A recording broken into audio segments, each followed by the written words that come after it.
ഡൽഹിയിൽ നിരന്തരം AAP ആം ആദ്മി എന്ന് പറയുന്ന പാർട്ടി വെട്ടിലായിക്കൊണ്ടിരിക്കുകയാണ്. സ്വാഭാവികമായിട്ടും മുസ്ലിം പ്രീണനം നടത്തുന്ന ഒരു പാർട്ടിയാണ് ആം ആദ്മി പാർട്ടി, അല്ലെങ്കിൽ ഇന്ത്യ മുന്നണിയിലെ സകല പാർട്ടികളും എന്ന് നമുക്ക് വ്യക്തമായിട്ട് അറിയാം. വെസ്റ്റ് ബംഗാളിൽ അടക്കം മമതാ ബാനർജി ഇതിൻ്റെ മുസ്ലിം പ്രീണനത്തിൻ്റെ അങ്ങേ അറ്റമാണ് അവിടെ കാഴ്ചവെച്ചുകൊണ്ടിരിക്കുന്നത് എന്ന് നമുക്ക് എല്ലാവർക്കും അറിയാം. എന്നാൽ മുസ്ലിം പ്രീണനം നടത്തി വെട്ടിലായിരിക്കുകയാണ് ഇപ്പോൾ AAP എന്ന് പറയുന്ന പാർട്ടി. അവർ മുസ്ലിങ്ങളുടെ ഏരിയകളിലെല്ലാം വമ്പിച്ച ഭൂരിപക്ഷത്തോടെയാണ് കഴിഞ്ഞ 3 തവണയും വിജയിച്ചു വന്നത്. ഇതോടുകൂടി തന്നെ മുസ്ലിം റാഡിക്കൽ സംഘടനകളും അവിടെ മത്സരിക്കുന്ന മറ്റ് ആൾക്കാരുമെല്ലാം BJP അടക്കം ഇവരെ വീഴ്ത്താനായി ഒരു അവസരം നോക്കിയിരിക്കുകയാണ്. അത്തരത്തിലുള്ള ഒരു അവസരമാണ് ഇത്തവണ AAP പ്രതിപക്ഷ പാർട്ടികൾക്ക് ഇട്ടുകൊടുത്തിരിക്കുന്നത്.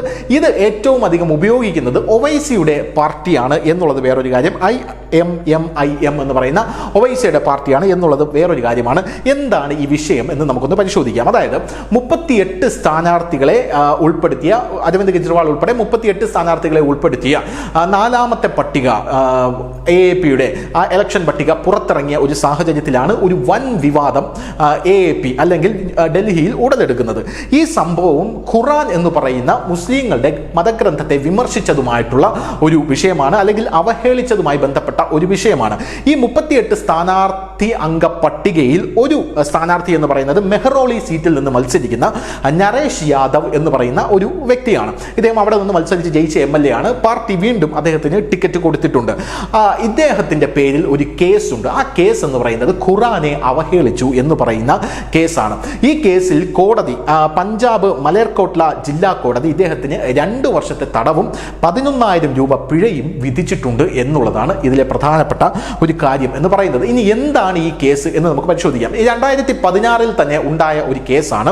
2016 മലർകോട്ടിൽ എന്ന് പറയുന്ന സ്ഥലത്ത് ഖുറാൻ എന്ന് പറയുന്ന നമ്മുടെ മുസ്ലിങ്ങളുടെ മതഗ്രന്ഥമായിട്ടുള്ള ആ ഒരു മതഗ്രന്ഥത്തിന്റെ പേജുകൾ വലിച്ചു കീറുന്ന ഒരു സാഹചര്യം ഉണ്ടായി. ഈ വലിച്ചു കീറുന്ന സാഹചര്യം ഉണ്ടായപ്പോൾ സ്വാഭാവികമായിട്ടും വലിയ സെൻസിറ്റീവ് ആയിട്ടുള്ള ഇഷ്യൂ ആണ്. പോലീസ് അതിൽ അന്വേഷണം തുടങ്ങി. 2 പേരെ അറസ്റ്റ് ചെയ്തു. വിജയ് ഗൗരവ് കിഷോർ എന്നിങ്ങനെയുള്ള 2 പേരെ അറസ്റ്റ് ചെയ്ത് കേസ് രജിസ്റ്റർ ചെയ്തിട്ടുണ്ടായിരുന്നു.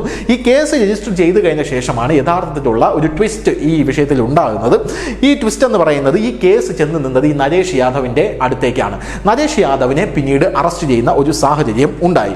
നരേഷ് യാദവിനെ അങ്ങനെ അറസ്റ്റ് ചെയ്ത് കോടതിയിൽ ഹാജരാക്കി. കോടതി ഇയാൾക്കെതിരെ വലിയ രീതിയിൽ കുറ്റം തെളിഞ്ഞു. ഇയാൾക്കെതിരെ വലിയ രീതിയിലുള്ളൊരു തടവും പിഴയും കോടതി കൊടുത്തു. ആ ആളെ തന്നെയാണ് ഇപ്പോഴും തിരിച്ചു കൊണ്ടുവന്നിരിക്കുന്നത്. ഇത് BJPയും IMMIM വലിയ രീതിയിലുള്ള പ്രചാരണ വിഷയമാക്കി എടുത്തിട്ടുണ്ട് എന്നാണ് മനസ്സിലാക്കാൻ സാധിക്കുന്നത്. മുസ്തഫാബാദിൽ ഒവൈസിയുടെ പാർട്ടിയുടെ വലിയ രീതിയിലുള്ള പ്രകടനം കഴിഞ്ഞ ദിവസം നമുക്ക് കാണാനായിട്ട് സാധിച്ചു. ആ പ്രകടനം മാത്രമല്ല, മുസ്ലിം ജനവിഭാഗങ്ങളെ കൂടെ പങ്കെടുപ്പിച്ചുകൊണ്ടാണ് ആ പ്രകടനം നടന്നത് എന്നുള്ളതാണ് നമുക്ക് മനസ്സിലാക്കാൻ സാധിക്കുന്ന ഒരു കാര്യം എന്ന് പറയുന്നത്. ഈ മുസ്ലിങ്ങൾക്കിടയിൽ അദ്ദേഹം ഇത് വളരെ ഭീകരമായി പ്രചരിപ്പിക്കാൻ തുടങ്ങുന്നുണ്ട്. അതായത് AAPയുടെ ഈ ഖുറാന്റെ അവഹേളനം ഭീകരമായി പ്രചരിപ്പിക്കാനായിട്ട് തുടങ്ങുന്നുണ്ട്. ആ പാർട്ടിയുടെ ഡൽഹിയുടെ പ്രസിഡന്റ് ഷോയബ് ജമായി അദ്ദേഹം പറഞ്ഞിരിക്കുന്നത്, ഇസ്ലാമിനെ വ്രണപ്പെടുത്തിയവന് സീറ്റ് കൊടുത്തിരിക്കുകയാണ് AAP എന്നുള്ള രീതിയിലുള്ള പ്രസ്താവനയാണ് അദ്ദേഹം ഇറക്കിയിരിക്കുന്നത്. പോരാത്തതിന് കെജ്രിവാളിന്റെ ഒരു പ്രതിമ അവിടെ ഉണ്ടാക്കി. ആ പ്രതിമയിൽ ചെരുപ്പ് കൊണ്ടും ചൂലുകൊണ്ടും അങ്ങും ഇങ്ങും തല്ലിയാണ് ഇവരുടെ ഈ ഭീകരമായിട്ടുള്ള പ്രതിഷേധം അരങ്ങേറുന്നത്. യഥാർത്ഥത്തിൽ കെജ്രിവാളിന്റെ കയ്യിൽ കിട്ടിയാൽ പെരുമാറും എന്ന രീതിയിലാണ് ഇതിന്റെ അണികളെല്ലാം പറയുന്നത്. മുസ്ലിം വോട്ട് കഴിഞ്ഞ 2-3 ടേമായി മുസ്ലിം വോട്ടുകൾ നേടി അധികാരത്തിലേറിയ നിങ്ങൾക്ക് ഇതെങ്ങനെ ചെയ്യാനായി സാധിക്കുന്നു എന്നുള്ളതാണ് ഇപ്പോൾ IMMIM പറഞ്ഞിരിക്കുന്നത്. BJPയും ഇത് മുതലെടുക്കാനായി വലിയ ശ്രമങ്ങൾ നടത്തുന്നുണ്ട്. നമുക്കറിയാം AAP എന്ന് പറയുന്ന പാർട്ടി ഇപ്പോൾ മുഴുവനായി വെട്ടിലായിരിക്കുകയാണ്. കെജ്രിവാളിന്റെ 7-സ്റ്റാർ റിസോർട്ട്, ഷീഷ് മഹൽ എന്ന് പറഞ്ഞ റിസോർട്ട് അവിടെ വലിയ രീതിയിലുള്ള വിവാദം സൃഷ്ടിച്ചിട്ടുണ്ട്. BJPയുടെ അധ്യക്ഷൻ തന്നെയാണ് ഇതിന്റെ ദൃശ്യങ്ങളെല്ലാം പുറത്തുവിട്ടത്. അതിനുശേഷം കെജ്രിവാളിന്റെ പാർട്ടിക്കകത്തുള്ള പൊട്ടിത്തെറി ഞങ്ങൾ ന്യൂസ് ഇന്ത്യ തന്നെ റിപ്പോർട്ട് ചെയ്തതാണ്.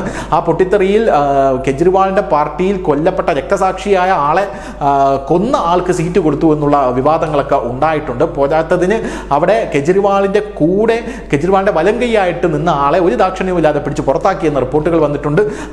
കെജ്രിവാളിന്റെ പല സ്ഥലങ്ങളിലും, അതായത് ഡൽഹിയിലെ പല സ്ഥലങ്ങളിലും വളരെ വലിയ സ്വാധീനമുള്ള നേതാക്കൾക്ക് സീറ്റ് കൊടുത്തില്ല. അതുകൊണ്ട് അണികളെല്ലാം പിണങ്ങി പോകുന്ന കാഴ്ച നമുക്ക് കാണാൻ സാധിച്ചിട്ടുണ്ട്. ഇതെല്ലാം നമ്മൾ പറഞ്ഞിട്ടുണ്ട്. ഇതിന്റെ കൂട്ടത്തിൽ നമുക്ക് ചേർത്ത് വായിക്കേണ്ട ഒരു വാർത്ത കൂടിയുണ്ട്, അതുകൂടെ നമുക്ക് പറഞ്ഞു പോകാം. അതായത് ബംഗാളിൽ സമാനമായിട്ടുള്ള ഒരു സംഭവം. പക്ഷേ ഇവിടെ ഒരു കോൺട്രഡിക്ഷൻ എന്ന് പറഞ്ഞാൽ, ബംഗാളിൽ മുസ്ലിം പ്രീണനമാണ് നടന്നത്, പക്ഷേ ഇവിടെ ഖുറാൻ അവഹേളനമാണ്. രണ്ടും ഇന്ത്യ മുന്നണി തന്നെ ആയതുകൊണ്ടാണ് ഈ വാർത്ത കൂടെ ഇതിൽ കൂട്ടിച്ചേർക്കുന്നത്.